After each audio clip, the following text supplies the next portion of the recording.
welcome to episode 11 of 1,000 Little MS Things. I'm back in the chair today. You are. And my beautiful wife beside me, Claire. Hello, darling. Hello. Hi, everyone. Hi. And Lucy's here. A lot. Our dog. And lots of flies. Real Aussie episode, this one. Yeah, it is. I'm covered in And I'd like to welcome our special guest from LA, our favourite Welshman and our favourite Aussie. Yes. Bianca and Yo-Yo. Hey, guys. Hello, hello. Great to see you. Nice to see you guys again. Lovely to be here. Bianca was obviously on episode 5, I think, with Rada. Yeah. That was well. I did that well. Well, Yes. you got it right. Yeah. And they had a great little chat, and you guys had a great chat. But We did. we thought today, it's Bianca's idea actually, have a bit of a chat about life with, well, the carer's point of view, maybe a little bit, That's good. and how you guys perceive us in this special role that we have. But I just want to say, hey guys, and how you going? And what's been happening the last couple of months? Been back in LA? Oh, yes. I mean, yeah, back in LA from the last time we saw each other over there with you guys. I think it was, when was it? In December? Yeah. Yeah. I mean, look, we haven't been affected directly, thank goodness, by the fires, but so many people that we know and families, have been, lives have been completely turned upside down. And so we came back to that atmosphere, here in LA. There's a real sense of mourning and loss and, and a sense of sort of injustice about the whole thing, and people are just suffering, but LA is a very strong community that was discovered during all this as well. People really did galvanize and get together and try to help out as much as they could under the circumstances. But so we came back to that. It was a bit of a wild reintroduction. Yeah. It was a lot. Yeah. Have they stopped now? Yeah. Yes. I think they were fully contained a couple of weeks ago, 2 weeks ago, maybe. Yeah.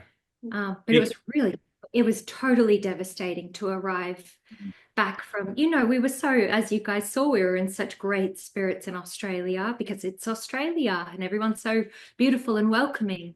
And we were literally flying when we were flying from Brisbane to Auckland. And when we landed, we found out that the Sunset Fire had broken out, which is quite close to our home, and that we were in, stage 2 evacuation.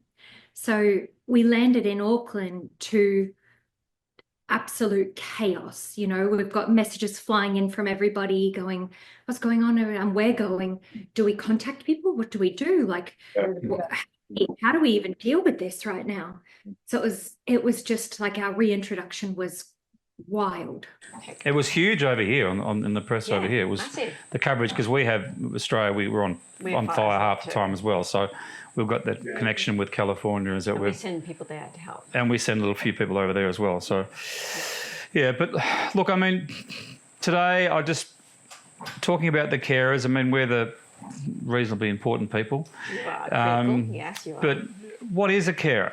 How would you, Yo-Yo, describe your role with your partner and what you do? Big question. Yeah, it's a very big question to start off the podcast. Sorry, Mike, right at it. No, Rebecca. look, I think it's an extension of being, a partner. Right. And it's an extension that one had to learn, as you sort of went along, from the very beginning. You are with somebody who is suffering daily, every minute of every day. It's a constant presence for Bianca and for our loved ones, and for you guys as well. So I think it takes time, for for the partner, I think, to really comprehend that this is a constant existence. And this is sort of a testament really to Bianca and the way that she is with MS, that she lives her life. She's positive about it. She hides it, for want of a better word, But so it takes time to understand and comprehend that even though she's presenting this beautiful personality and character to the world, underneath that there is a huge internal fight and battle to persevere and to get over essentially living in pain 24/7. And I think that is something that I think is hard to comprehend. We all know pain is like on an emotional level and on a physical level, but there's that constant needling pain that can become really acute and can become really, really stressful and can build up over time. And I think that's the biggest part of it is to remain present and aware, as much as all the other things that one can do to help. So I think the banner of carer encompasses so many things, but one of the things is awareness. I think that's the one thing that I've had to learn over time. I think so. I think it's a mixture of sometimes I don't mind doting on Claire. He does. And then very good at that too. Yeah, I've noticed you're good at that too, mate. And then a lot of the day you forget the little things that I've got to be honest that we go through, that Claire goes through. How hard it is to walk. Pretty simple thing to be talking about, but and you just take it for granted. I take it for granted still at times. It's hard because you realise how lucky we are to be normal, to have a normal... and occasionally your mind just say, honey, you can't do that. Yeah. So it's like a little things, oh yeah, I forgot. And in a way, it's quite nice if it gets occasionally because it means it's not too onerous all the time, but it's also that you need to be reminded just occasionally, only occasionally, you say, oh yeah, I forgot, or I didn't see that, or I didn't realise that. And like a good example of a staircase, I hold my hand, no, hold it, hold it gently, just hold it, just let me do this on myself. I try and say, don't carry me, just let me walk myself a little bit. But it's an effort thing, but it's nice. Yeah, I think Bianca, you mentioned that you're similar to Claire in that the second half of the day is harder when you're tired. That's how it goes, isn't it? Absolutely, yeah. And especially like at the moment I'm due for my treatment. And so I've gone into that like withdrawal state. And so it's like a week of every month is not just the afternoon. I wake up and I'm like, oh shit, everything sucks terribly. And it's, I think I'm really lucky because I do have someone like Yo who he just swings into action. He's so good. He's so helpful. Every time something pops up, he's just like there and on. I don't feel like I need to like beg him for help. You know what I mean? He recognizes it now. He can see it. He says it's in my eyes. He's like, I can see it in your eyes. Oh, really? And I don't really need to say much anymore. Early on, it took a little bit of Yes, certainly. That's what I was trying to say at the beginning. It's gaining that sense of awareness. That was the hardest thing. For example, just being spontaneous about what one would like to do during the day. Oh yes, mate, you've got me there. It's the spontaneity, that you go, hey, why don't we just? Oh yeah, I'm guilty, so guilty. Yeah. So and Claire goes, no, hang on. Because it's in our life, spontaneity goes away. Sorry, you've just struck a chord. Yes. We're in the car sometimes, and I just quickly I want to let you know, I haven't had a drink since I saw you. He's been very touchy. So He's no, so it's strong. not like I was a raging alcoholic, but you were the last straw. Yeah. So when you came and you walked in and you said, I'm not drinking, and I went, You said I can do it too. and I had 1.5 champagnes that night, and I haven't had anything since, and that was a few months ago, and I haven't looked back. Yeah. Anyway, but on that subject, in the car, and you're going somewhere, and I'll say, let's go to the pub.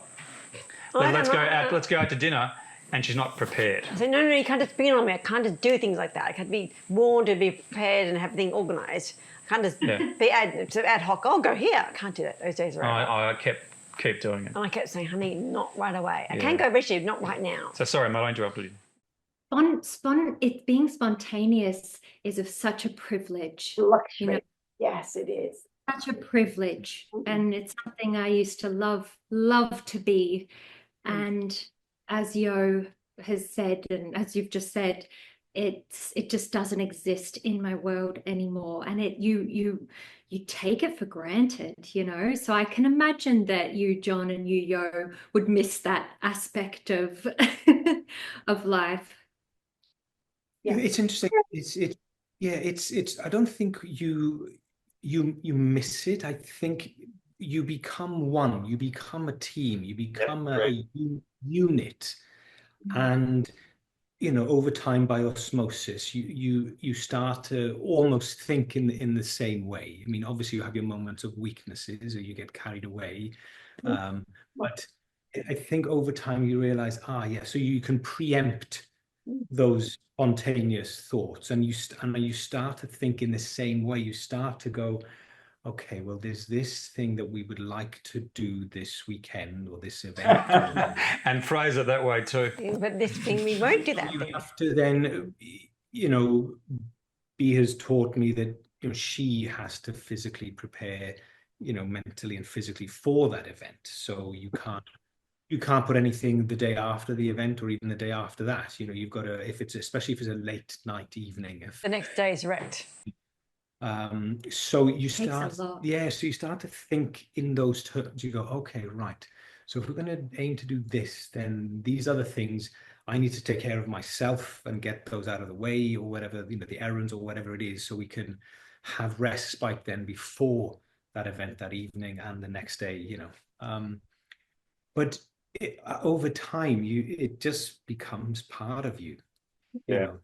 That's you do become a team, and you start to think in the same wavelength. And I think I'm getting better at that. I mean, there are obviously moments where you do forget, but more often than not, there's that awareness, that one has to have. Yeah, I think I'm getting better. You are, darling. You might be very good at it. You are. We just we.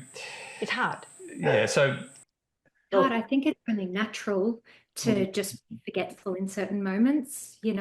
That's I think it's very normal. I would never criticize Yo if he forgets for a second. It's just a quick little, I kind of need your help here, or like sometimes Yo will go like shooting up a hill or something, and I'm like, hey, I need your hand.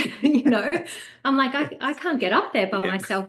Little things. Yeah. I'm like, I need you. Hello. A little bit of balance, as in, like, going back to my point earlier about doting and overdoing it, letting Claire feel like she's got this all the time. So, like the other day, failing occasionally. It's good. Well, yeah, but the other day I walked out off it. We were talking to someone down by the stables, and I walked off out in front of you, and I thought, oh shit, and I turned around. And you go, well, hello. So I can't do that because there was bumps and everything. I was just standing there, I can't quite move because there's too many bumps, and I'll fall over and hurt myself. And you were like, well, up the hill thinking, I can't go there. I can't do that yet. But you can do it. But then when I turn around and I see you trying and getting through it, and you've she's accomplished something. She's accomplished those little tiny things in the day. Yes. So do you feel the same way, mate, when you're seeing her struggling a little bit sometimes, you let her go? He's bad at that.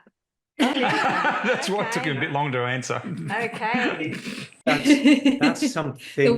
That's his one flaw, which is also his most beautiful trait at the same time. But that's a very good point. That's yes, you're right. I do that, and I'm realizing almost as we're discussing it now that, of course, you're taking away someone's autonomy and sort of determination, and so there is that fine line. You're absolutely right, of not doing everything for somebody, and you're taking away their independence like that. So Yeah, I wouldn't. In the first 2 years we're together, every time a piece of toast went out of the toaster, I was doing the spreading for Claire. I would make sandwich, anything.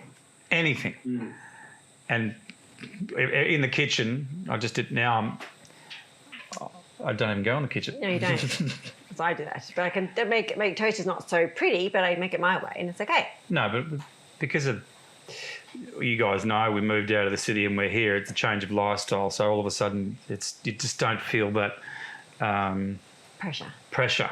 Mm-hmm. You don't feel the pressure of being in a built-up area, and you can hear people on the street driving everywhere. All our friends are driving to jobs and driving places. Not here. You hear birds. So it's nice. a little different, but you still have to manage it. The reason why I jokingly said that he's bad at that is because he's just so good at helping and just taking over and go sit down and let me deal with this. And obviously there's times where that has to be the case, I physically can't stand for very long. Unfortunately, it just is the way it is. But then I will get to the end of that particular flare or bout, or the next day or the next morning arrives and I'm feeling a bit better and I can now, and I'm trying to carry on with things, and Yo's always the one to come in and no, sit down, let me take over. And I have had to say a couple of times, Yo, you have to let me do this while I can. I don't want to rely on you. When I need you, I need you. And when I don't, I really want to do this. I don't want to lose that independence, and that, you can sometimes get a little bit stuck in your ways and be like, oh, he'll just do everything. And I don't want to get stuck like that. I want to do what I can when I can, as much as I can. Yeah, you've never been that way. You have that. But it's a blessing to be with somebody who's so caring, who's so thoughtful and caring that they just want to help like that. It is a blessing. A lot of people don't actually get to experience that. And in that time, what have you noticed with Bianca's condition? Better or worse, or the same, or little things you've noticed? Well, it's interesting, when we physically got together, it was an immediate realization. I could see physically what she was living with. At the time, she was in Tysabri withdrawal, and Tysabri being the infusion that she has, every month. So she was in that withdrawal period. So immediately I could see, suffering and pain and the slowing down and the daily sort of pressures of that, and the sort of how that would induce sort of anxiety then, because she needs to get to that infusion, Yeah. So it was an immediate sort of sense of, this is something conceptually you can understand and appreciate, but until you are confronted with it physically, it's an immediate sort of shock system. You just have to sort of understand the pain that person is in. That's the main thing. Whatever you're feeling yourself, and the feeling of being unable to help or being able to take away the pain, or you just have to remember that the person that's in front of you is suffering, properly suffering, really, really, truly suffering. Yeah. So it's a bit of a shock for you, because I remember the first time Yo saw it all, because we're a COVID relationship. So he lived in another country, and we were literally across the Pacific from each other when when it all sort of started and sparks started, kind of thing. And then that took a long time to connect. And like Yo said, I'm quite good at hiding it all. So when you're on FaceTime and, you know, messaging and on FaceTime or calls, you do get to hide it. And I wanted to hide it. I didn't feel like I wanted to, you know, burden Yo with all of it. And before, when we decided around like June 2021, we were like, okay, this is something, let's see what this is. At that time, I said to him, oh God, I've got to have the talk with Yo. I've got to actually, like, I've got to be blunt. I've got to tell him how it is. I've got to give him the option to run if he doesn't want to from here, you know, like it was terrifying for me because I tried to do the, you know, the mature thing, and I was like, okay, if we're gonna do this and we're gonna try and actually get together, which was already hard because it was COVID and you couldn't leave the country. Yeah. If we're even going to start some kind of process in doing that, I need to know now that he's the person that it's worth going through all of this drama for, you know. And I just remember that conversation and sending him away and being like, okay, take a couple of days, process what I've said. And you know, we were still talking for a couple of days, but I remember a couple of days passed and he hadn't like brought it up to me. He hadn't come back and said like, yeah, I'm in, you know. And a couple of days passed and I was like, have you thought about all those things I said about, you know, MS and what it's going to be like and how it's going to be for you? And he was like, oh yeah, what do you mean? It's not even like a second thought. Of course I'm in. Like, and he was, I'm sitting there fretting for a few days, like, oh God, what's he going to say? What's he going to do? And Yo's immediately just gone like, as if that's a problem. Yeah, and he's just like, yeah, exactly. Yeah. And you must have been thinking, yes, I said I anything. know, I was like, oh God, he doesn't want to move forward with this. Okay, fair enough. Well, When Claire and I first met up for a coffee, after not seeing each other in 22 years, Claire got up from her chair and did My a funny bit walk. of a walk My funny little around the walk. table. I go like this. My weird walk. I go like this. And you're like, I can't believe that. And she forgot to. She said 10 minutes after I walked in, let's have a coffee. And an hour had gone by, and we still hadn't had a coffee. I said, we're having that coffee. I said, oh, yes, coffee. But I mean, you know, my walk didn't scare you, apparently, which is good. No, because I was watching Claire's. Well, I was looking at Claire from behind. I mean, you know. Thank you. I mean, when we walked in, because I hadn't seen her since she was 23, and she still looked amazing. So I was checking her out. Quietly. But I noticed her walk, and I noticed, you know, there was a little bit of something there, but and then you kept. Every time we went out and we had a couple of wines, which is probably every single week, the first 6 weeks, you kept saying, this happens. And she was so stressed. That you hate it. Yeah. Or that I was going to disappear away. or... Yeah, true. It was going to be too much to handle. There's a lot to handle. A lot. Yeah, but love sort of takes over. There's yo-yo my brothers too. It just does. I mean, when you care for someone, you love someone, there's genuine feelings there. It's just nothing matters. Nothing. It's where B and I are lucky, because not everyone's like that at all. We hear a lot of people. I'm sure maybe you happen to be that people on my feed tell me certain things are that the guy leaves when the girl tells him.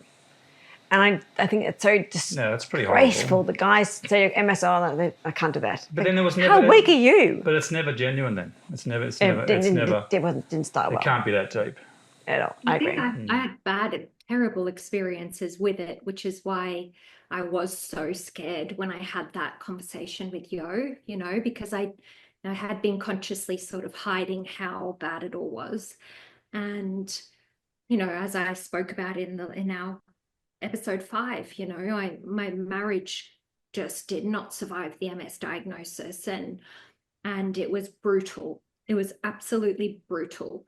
And after I went through that divorce, I separated from him in January 2020. And in around, I don't know, it was like May, round about May, I started dating somebody. And I dated somebody for a couple of months. And it was that kind of, it was that similar sort of situation where it was like, but if I'm helping you, you have to give me something though. And I'm like, and it's very much like MS doesn't work that way. It's just Oh, not. that's a bit of a shock to hear that even. No, yeah, it was very much like, it was very conditional. And you know, I'd be in a flare, or I wasn't walking often in that relationship. I was getting really, really sick. And it was just, yeah, there was one, there was very little support, and 2, it was, everything was conditional. Like if there was help, or if there was help trying to get a spasm out, it was like, oh, okay, my turn, you know, massage me now. And it was Okay. This is going to be a long, hard relationship. kind of quite funny now, but at the time it was really shocking, because I'm like, I physically can't do that, but there was such an intense expectation that I felt like I had no choice but to. So obviously that relationship fizzled out fairly quickly. Yeah, it was 2 terrible experiences, and so entering this with Yo and seeing his reactions throughout the whole of it, you know, from that first really heavy conversation about, okay, well, these are the facts, you know, and I didn't hold back. I was like, you're going to see this is going to happen, you know. There's times where I literally can't walk, Yo, you know. There's times where my hand curls up so bad. There's times where my face is going to droop, and my eyes going to completely droop down, and I'm always confused, you know. I forget things a lot, and that can be really frustrating for people. And I just hit him with really boom, boom, boom. And he was, like I said, he was just so cool about it. And then the first time he saw me in a flare, it was just straight in. I remember him being quite shocked. Yeah. He was kind of like, holy shit, this is bad. Bianca, your type of flare, do you want to explain what they're like? Because everyone's are quite different.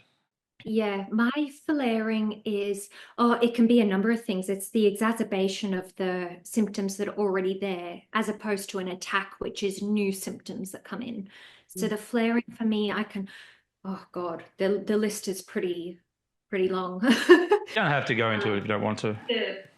I'm happy to.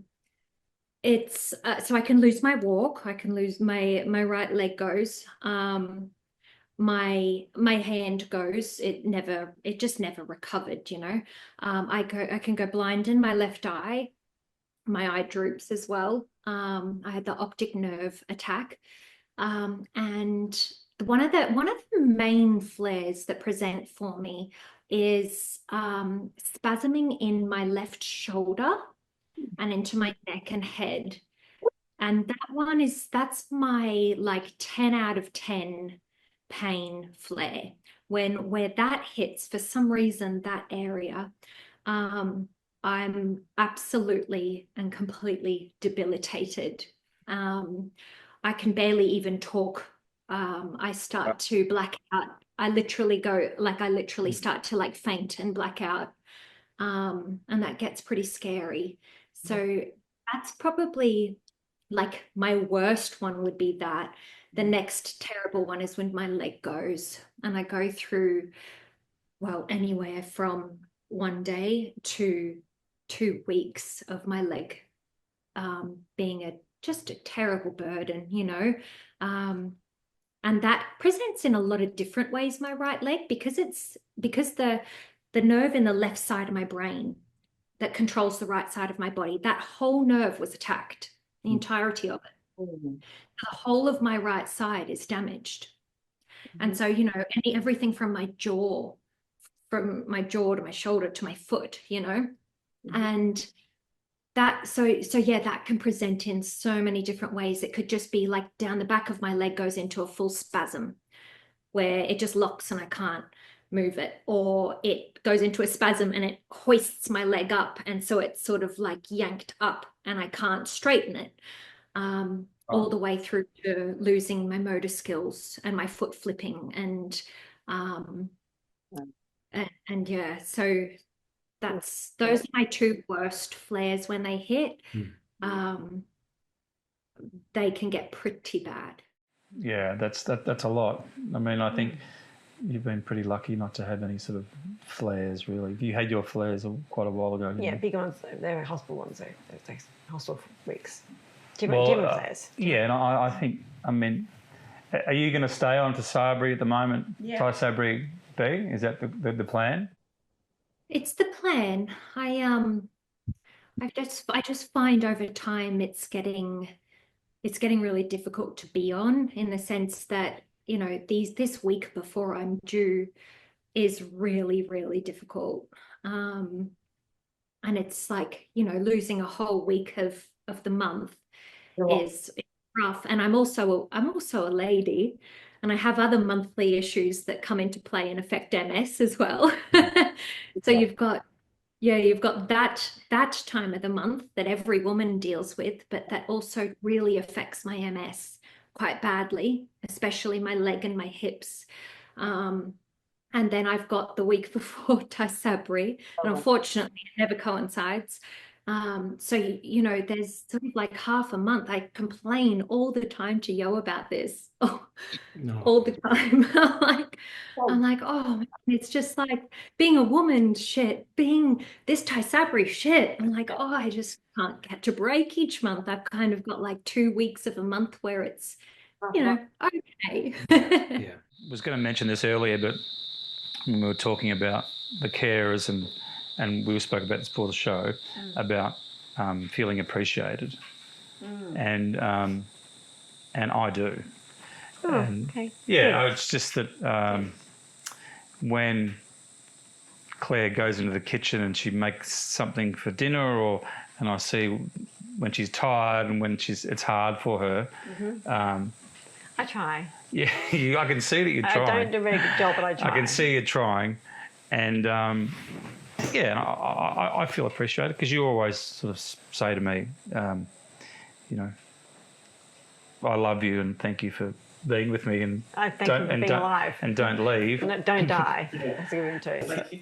You know, what's overwhelming is the love that we have for one another. That I think galvanizes everything. Yes. You know, Right. so I get told every day, you know, how much she appreciates, you know, the things that I'm able to do to help. You know, there isn't a day that goes by that's not spoken about, or that's not felt, or, you know. I don't need to hear that, but it's lovely. As you're right, that the love takes care of all that.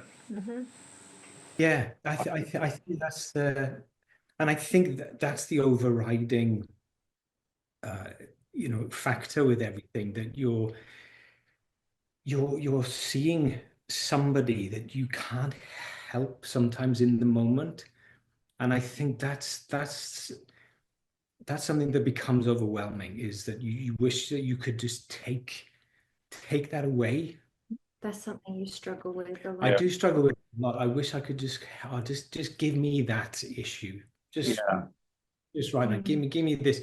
Give me your leg not working. Your you know, your exhaustion. Give me your pain that today is at a 9 out of 10. You know, just give me that. Just one element of so many elements. Just take one little bit away that makes the whole a little bit better. But you can't, you know, and then you're watching somebody that's now suffering with all of these things. And as you said, you know, the month, there are 2 weeks of the month currently with the way things are, you know, cyclically with the Tysabri and everything, that are really difficult for you. And let's see if we can just get that Tysabri withdrawal days down to like a few days rather than the 5 days or whatever it is. Let's see if we could. And there's nothing nothing you can do, you know. So yeah, so there are those moments that you know, at the end of the day, look, you're not the one that's suffering.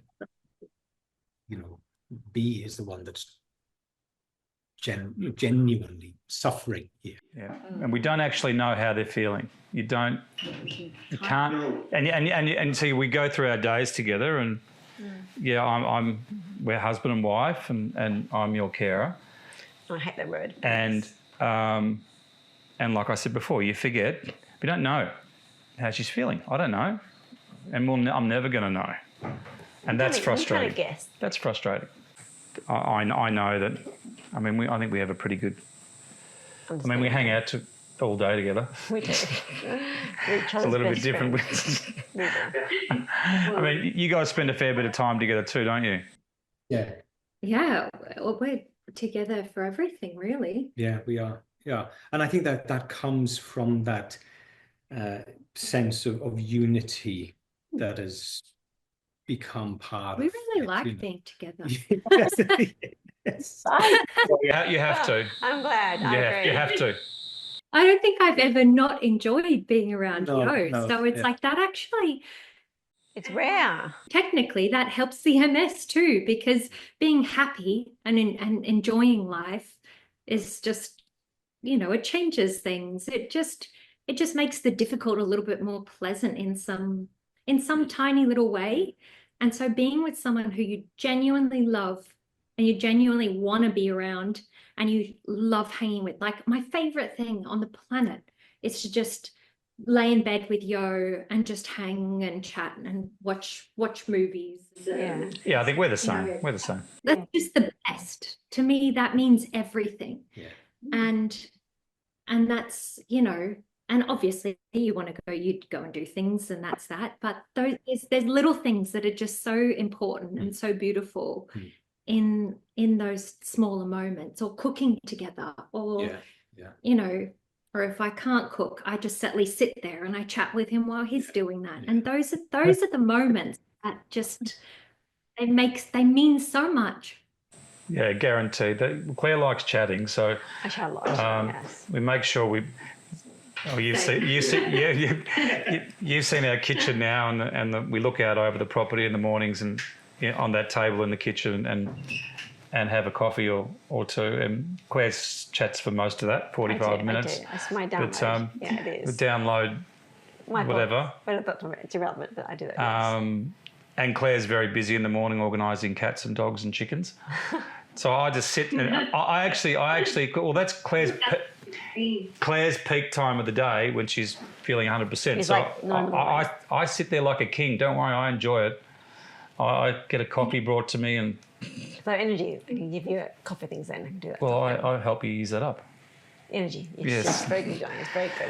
But then it changes at the other end of the day. So, and we've spoken about this, how it gets to 4 or 5 or 6 o'clock, you know. It's, cactus. It's over then. Yeah. So I watch TV. Well, it's very different. But you know, we're the same. We're lucky that we enjoy each other's company, and so, and we're seeing less people now that we're out here. So, which is nice. Not making a film this year. No. That's probably helped. Yeah. And relaxed. Yeah, growing veggies. Yes, I like that part a lot. Doing those types of things. Yeah. It just sounds so lovely. Yeah. So. Well, you guys got busy time coming up at the moment, or are you pretty chill at the moment, or what's coming up for you guys?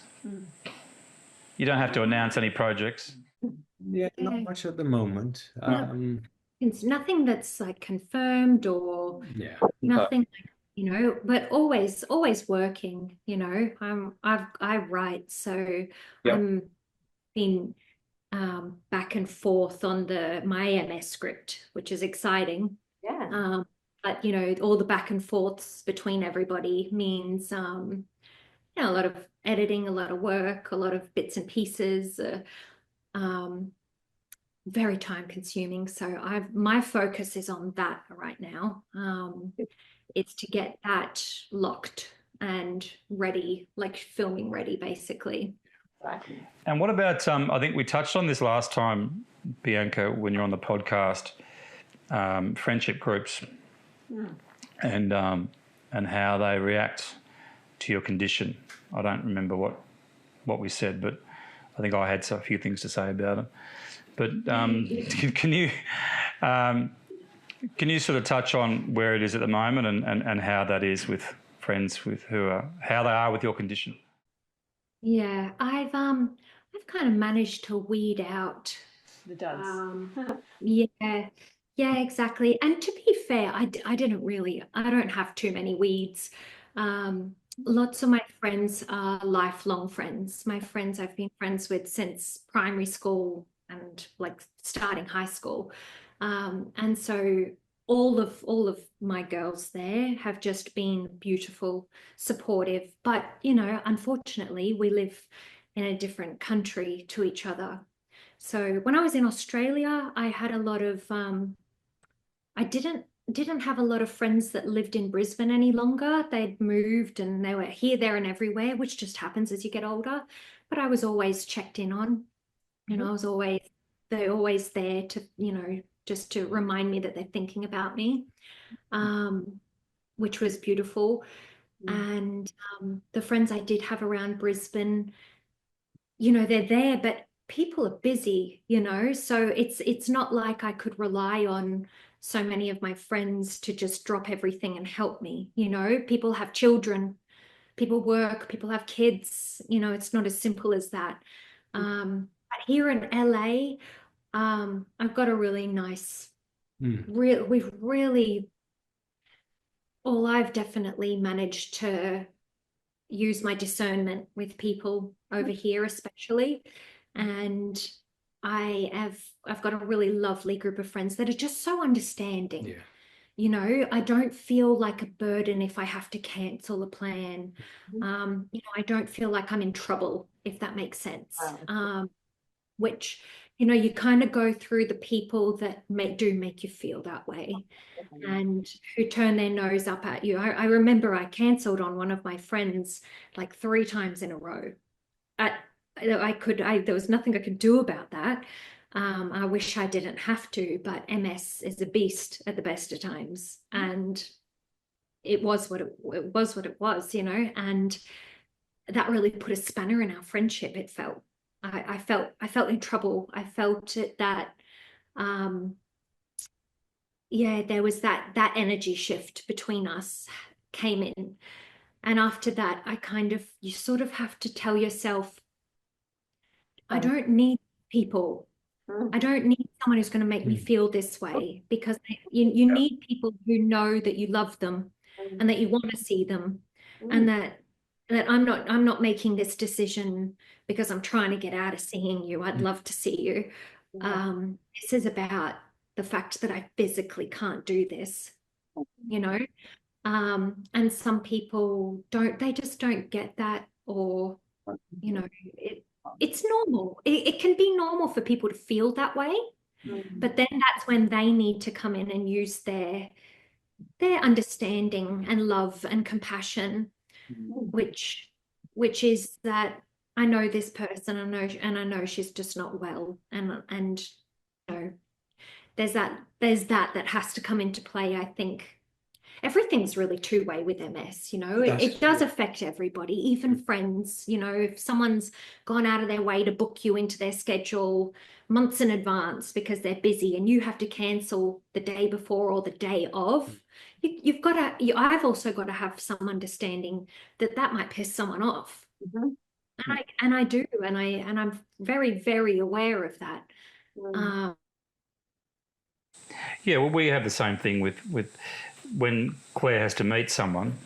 I mean, I've got to take you in there and I don't drive. The people that we have in our lives do have that understanding. They do. The overriding theme is that there is that love. There is that real, true friendship and understanding, and they can see it and witness it, and they can put that to one side if we have to cancel, or if you have to cancel or whatever, they can understand. They do understand it. The real true friends. Yeah, I've also learned that communication is really critical as well. So if I know something's, coming up or in a few days' time, and I can feel myself starting to slip, or I can feel something's not quite right, I now know to just reach out and just say, hey, look, it should be fine, but I just want to let you know something's a bit off right now. Yep. And I'll just keep you updated as the days go on, but I'm just giving you a heads up that I'm not doing okay. That's interesting, because when you have people over, and Claire, a few times we've witnessed, we have friends here, and Claire will say, I don't do that, or I can't do that, right in the middle of conversation. And sometimes their reaction is sort of, they just sort of don't say anything. Yeah. And then there's some, look, don't worry about it. And so people can make you feel differently about your condition when you talk about it. So sometimes that might stop Claire from even bothering to say midstream conversation, I can't do that. I'm not going to be able to cook. I can't bounce around, because we've had, haven't we? So people go, they don't get it. They don't get it. No. So, and some people are great. There is a lot of that where people, I don't know. I don't think it's, I hope it's not, in ill intent or anything. No, I don't think it is. You definitely do get a little bit of that. And it's like, it's more, I like to think it's more of just not having a fucking clue what to say in that moment. Yeah, exactly. It's awkward. I think our illness makes people feel awkward, and they don't know where to put us, they don't know where to say or be around. Because it's not unbelievably obvious. They don't get it. Why is she not doing these things? They don't ask. They just sit. I sit down and don't do anything. Think, what's wrong with her? And don't ask you, don't ask me, but they just don't think it's not right. But then when everyone feels awkward, it needs to ask us, what's wrong with that girl? This girl doesn't walk. Well, let's be honest in this moment too, darling. Yeah. That when people come over, you will find a spot and sit in it and not move.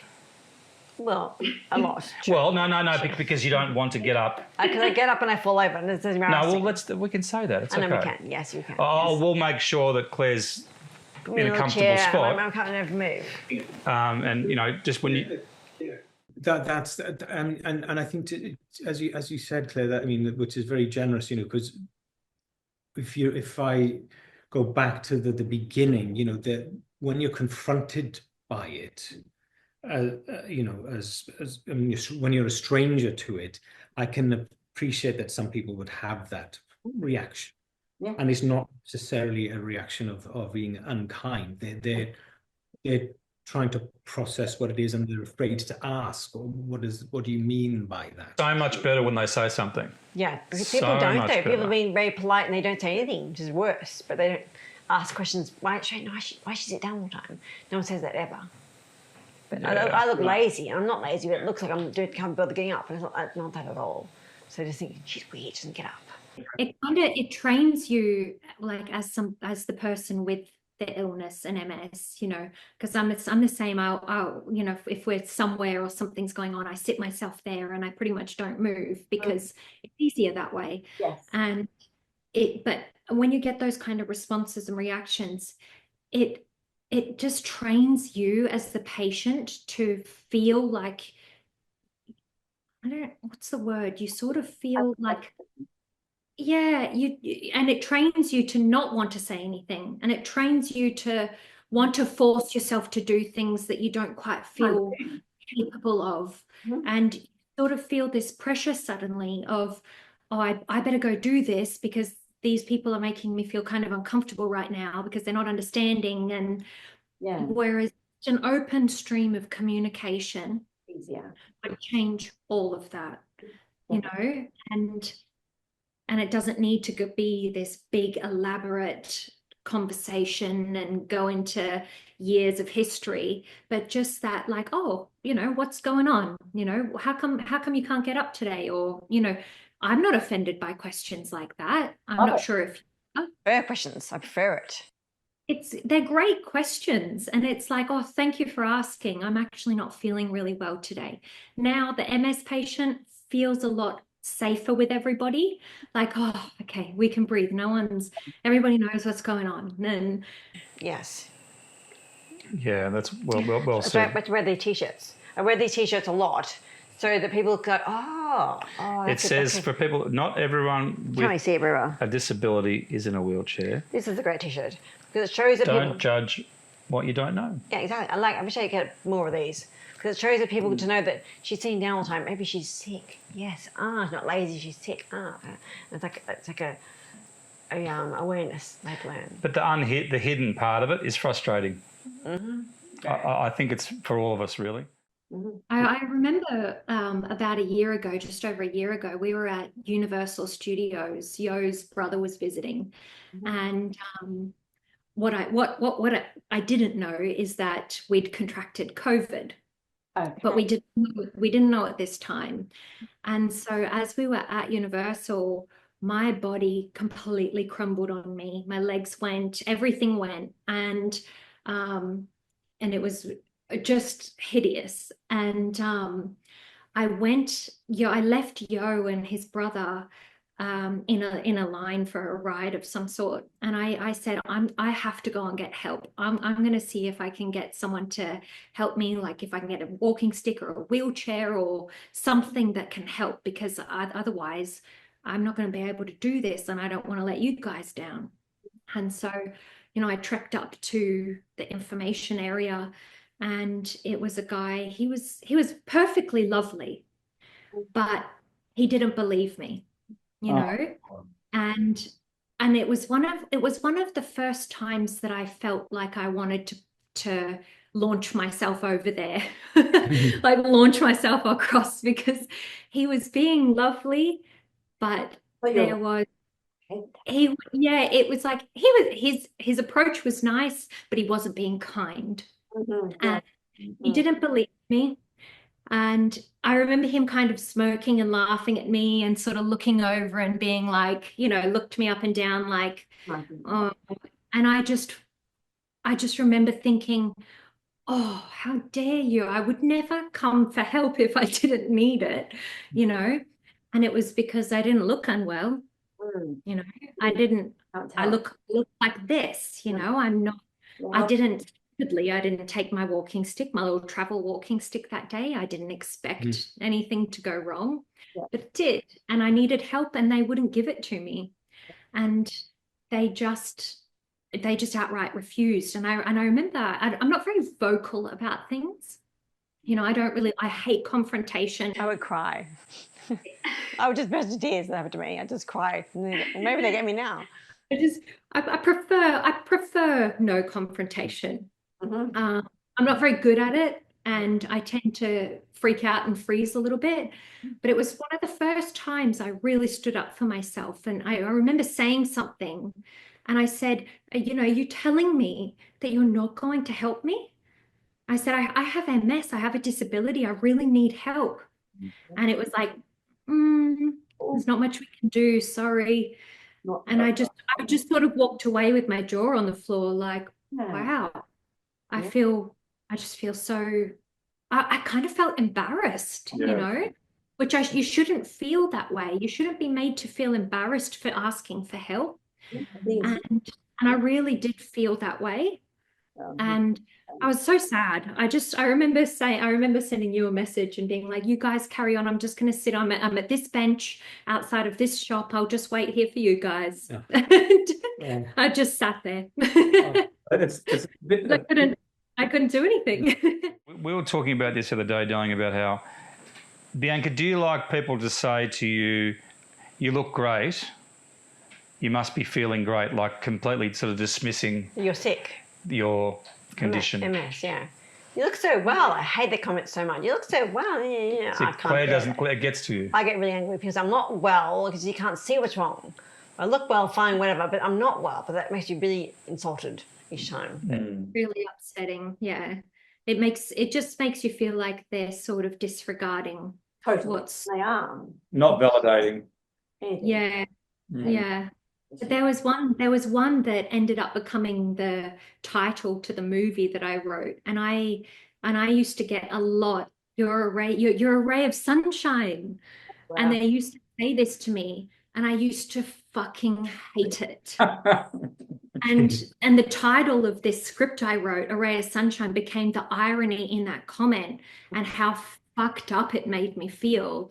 And every time someone said that, just almost feeling shell-shocked by it. Like, hang on, I'm going through the worst fucking time in my life right now. What are you talking about, a ray of sunshine? Like, what do you mean? It's easier to say you look amazing than how are you going? You look like this is a struggle. It's just easier. Oh, you're such a ray of sunshine. And I'm like, are you fucking kidding me? I think what you like, you're probably the same. What Claire likes to hear is sometimes, how is this going? Is it any better, or it looks like that you find that doing that hard. It's like that person's made a big effort in that moment to see what that symptom you're showing and how it feels. I think I understand what you say. My brain, I don't understand. I don't understand John all that. Sorry. Claire just said you didn't understand what I said. I can't hard to.